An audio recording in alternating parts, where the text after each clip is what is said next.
जब दिल की धड़कनें तेज हो जाएं, हाथ कांपने लगे और जुबान बंद हो जाए, तब समझिए स्टेज पर खड़े हैं आप और जनता देख रही है। लेकिन दोस्तों, अगर डर को दोस्त बना लिया जाए और शब्दों को जादू, तो पब्लिक स्पीकिंग भी सलमान की एंट्री जैसी दमदार हो सकती है। बस जरूरत है थोड़ी समझदारी, थोड़ा अभ्यास और ढेर सारा कॉन्फिडेंस, और यही सिखाते हैं डेल कार्नेगी साहब अपनी जबरदस्त किताब में। नमस्ते दोस्तों, मैं समरीवाली आप सभी का तहे दिल से स्वागत करती हूँ।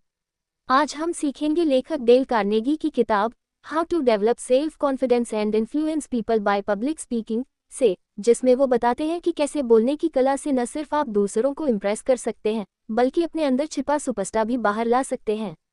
तो चलिए दोस्तों, डायलॉग डिलीवरी की ये दिलचस्प जर्नी शुरू करते हैं।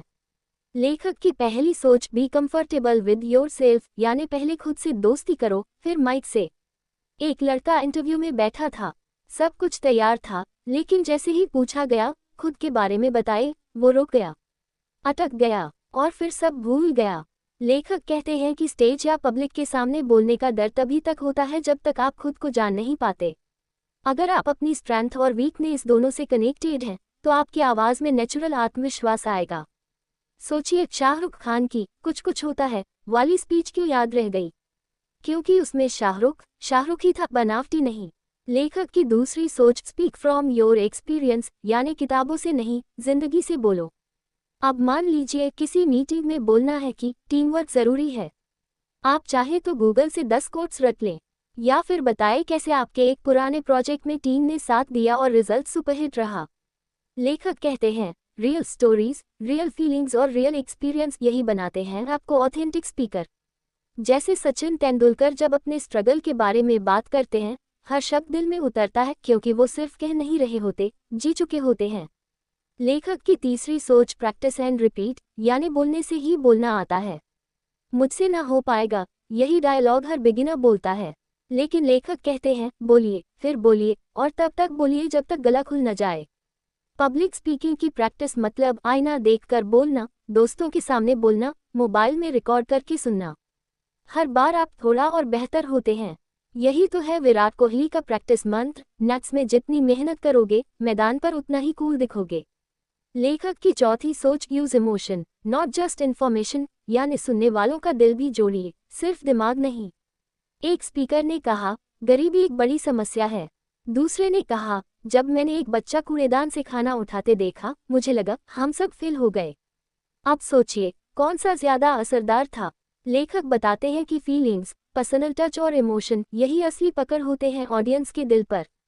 तारे जमीन पर में आमिर खान ने यही किया, फैक्ट्स नहीं दिए, फीलिंग्स दिए, और सारा देश रो पड़ा। यदि आपको ये समरी अच्छी लग रही है, तो प्लीज़ लाइक और सब्सक्राइब ज़रूर करिए। आपने कभी ऐसा फील किया है? कमेंट में बताएं, क्या किया आपने उस समय? लेखक की पांचवी सोच, लर्न टू पॉज, यानी चुप्पी भी होती है एक आर्ट। अब जरा सोचिए, कोई लगातार बोले ही जा रहा है, न पॉज न ठहराव, तो आप क्या करेंगे? मोबाइल निकाल लेंगे। लेखक कहते हैं, पॉज मतलब ताकत। जब आप रुकते हैं, सामने वाले को सोचने का मौका मिलता है और आपकी बातों में एक वजन आता है। जैसे अमिताभ बच्चन का रिश्ते में तो हम तुम्हारे बाप लगते हैं, बोलने का स्टाइल, हर पॉज हर वर्ड पूरी स्क्रीन पर छा जाता है। लेखक की छठी सोच, स्टार्ट स्ट्रॉन्ग एंड इमोशनल, यानी शुरुआत से पकड़ो और अंत में दिल छू लो। अगर आपकी स्पीच की शुरुआत फुस है, तो ऑडियंस सो जाएगी, और अगर एंडिंग ठंडी है, तो याद कौन रखेगा? लेखक सिखाते हैं कि ओपनिंग लाइन ऐसी होनी चाहिए कि सब कान खोलकर सुने, और क्लोजिंग ऐसी हो कि लोग तालियां बजा उठें। जैसे चक दे इंडिया का फाइनल स्पीच, 31 दिन है हमारे पास, ये लाइन आज भी रगों में जोश भर देती है। लेखक की सातवीं सोच, बॉडी लैंग्वेज स्पीक्स लाउडर, यानी शब्दों से ज्यादा असर हाथ पांव करते हैं। अगर आप बोल रहे हैं, मैं कॉन्फिडेंट हूँ, और आपकी गर्दन झुकी है, तो शब्दों का क्या फायदा? लेखक बताते हैं कि आंखों में कॉन्फिडेंस, कंधों में स्ट्रॉन्गनेस और हाथों में जेस्चर, ये सब बोलते हैं बिना बोले। एक बार प्रियंका चोपड़ा ने इंटरनेशनल स्टेज पर इतनी पॉजिटिव एनर्जी के साथ बोला कि ऑडियंस मंत्रमुग्ध हो गई। वो सिर्फ उनके शब्द नहीं थे, उनका पूरा व्यक्तित्व बोल रहा था। अब जरा सोचिए दोस्तों, बोलना तो सब जानते हैं, लेकिन कैसे बोलना है, ये कला सिखाने का काम डेल कार्नेगी करते हैं। हर डर, हर हिचकिचाहट, हर गलती इस किताब के पन्नों में उसका इलाज है। और याद रखिए, जो बोल सकता है वो बदल सकता है अपना करियर, अपने रिश्ते और अपनी पहचान। किताब जरूर पढ़ें, लिंक डिस्क्रिप्शन में है। पढ़िए जरूर, दिल से कह रही हूँ। फिर मिलेंगे एक नई किताब के साथ, एक नई सोच के साथ। तब तक ध्यान रखिए, दिल से जियो, दिल से बांटो।